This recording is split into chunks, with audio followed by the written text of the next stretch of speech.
왜일까요? 그들의 권리를 주장하게 되고 그때 발표한 것이 독립선언서입니다. 인간은 식민지에 사는 사람들이든 아니면 영국 본토에 사는 사람들이든 누구나 똑같다는 것이죠. 그러면서 개인의 권리라든가 자유를 주장하게 되는 거고요. 다음에 프랑스인데요.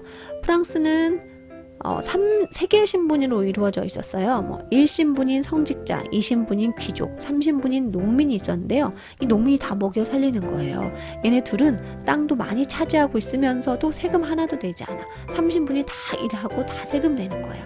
그러다 보니까 3신분의 불만이 아주 커져가겠죠. 그리고 이 3신분이 요구를 했지만 당연히 받아들여지지 않고 3신분이 주도하여서 그들의 정치범들이 수용되어 있던 감옥을 습격하고 그 과정에서 인간은 누구나 다 평등해 라고 하면서 인권선언문을 발표하게 됩니다.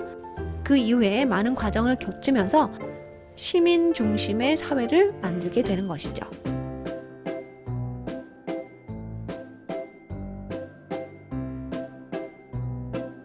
정치에 참여할 수 있게 해달라고 요구를 하는 거죠. 그리고 시민이 선출한 대표자가 의회를 구성해서, 그러니까 시민들이 전부 정치에 참여하는 것이 아니라 그들이 뽑은 대표자가 대신 의회를 구성해서 대신 정치하는 형태가 나타나게 됩니다. 이렇게 대신 정치하는 것을 대의민주정치라고 하죠. 자, 하지만 한계점이 있었습니다. 당시 시민은 돈을 갖고 있는 어느 정도 중산층, 부유한 중산층을 의미해요. 재산을 가진 남성. 그러면 돈 갖지 않는 사람들, 또 여성은 배제가 되겠죠. 다수의 사람들은 신분이나 성별, 재산을 이유로 배제가 됩니다. 자, 그렇다면 이 배제된 사람들이 끊임없이 요구를 하는 것이 바로 현대민주정치입니다. 누가 배제되었어요? 돈이 없는 노동자라든가 또 여성, 흑인들이 배제되었죠. 그들이 정치에 참여할 수 있는 권리를 끊임없이 요구합니다. 참정권을 요구합니다. 그 중에서 영국에서 노동자들이 참정권을 요구했던 차체스트 운동이 있었습니다. 그리고 여성, 흑인의 참정권 운동이 있었죠. 이러한 현대민주정치는 어떤 특징을 가져요? 이제는 신분이라든가 재산, 성별 이런 거 상관없습니다. 누구든지 일정 연령만 지나면 정치에 참여할 수 있는 거예요. 그것을 보통선거라고 합니다. 이게 현대민주정치의 특징이고요. 또 하나는 이제 나라의 규모가 너무 커졌죠. 그리고 시민의 수도 아주 많아졌고 또 정치도 아주 복잡해졌기 때문에 모든 시민이 정치에 참여했던 아테네 같은 정치 형태는 하기가 어렵겠죠. 그래서 대신 정치하는 대의민주정치가 아주 보편화된 것이 현대민주정치의 특징이에요. 그러나 그렇기 때문에 한계점도 있어요.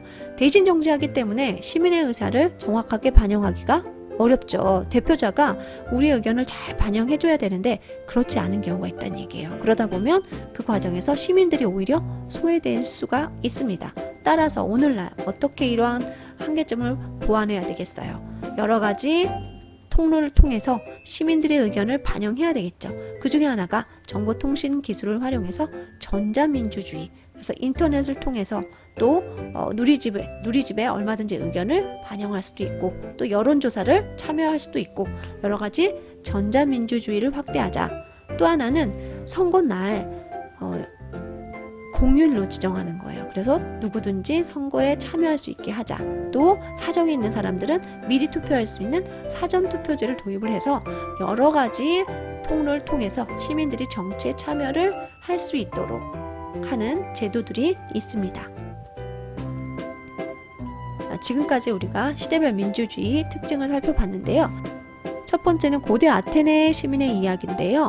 우리의 정치체제는 권력이 소수의 사람이 아니라 모든 시민의 손에 있다. 직접 민주정치를 이야기를 했었죠. 고대 아테네에서는요. 그런 한계점이 뭐였어요? 여성이나 노예, 외국인은 시민의 범위 안에 들어갈 수가 없는 제한된 민주정치 형태를 띠고 있다고 했습니다. 자, 근대 시민 제퍼슨인데요. 미국의 독립선언이 나와 있습니다. 미국이 영국으로부터 독립을 하면서 인간은 누구나 다 똑같다는 내용을 발표를 하게 되죠.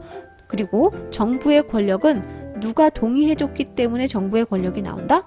시민이 동의해줬기 때문에 정부의 권력이 나오는 거다 라고 발표를 하는 거고요.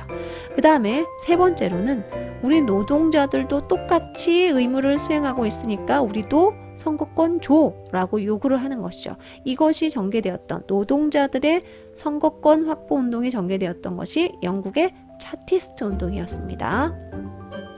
정리해 보시고요. 자, 그러면 콕콕 내용 확인해 볼게요. 고대 그리스의 아테네에서는 모든 시민이 정치에 참여하여 국가의 중요한 일을 결정하는, 그랬었죠. 무슨 정치라고 했습니까? 직접 민주 정치라고 했습니다. 자, 현대 민주 정치는 일정 나이만 되면 모든 국민에게 선거권을 부여한다. 이거 아까 무슨 선거라고 했죠? 보통 선거라고 이야기를 했었습니다. 자, OX 문제입니다. 근대 시민혁명 직후에 노동자와 여성은 시민의 권리를 인정받았다? 자, 시민혁명 직후가 아니죠. 이때 노동자 여성은 해당이 되지 않았었죠. X입니다. 대의민주 정치에서는 시민의 지명으로 대표를 뽑는다가 아니고 대의신민주 정치이기 때문에 우리가 대표자를 뽑죠. 뭐를 통해서? 선거를 통해서 대표자를 뽑죠. 그래서 X가 되겠습니다. 여기까지 해서 두 번째 시간 끝났습니다. 여러분 수업 듣느라 수고하셨습니다.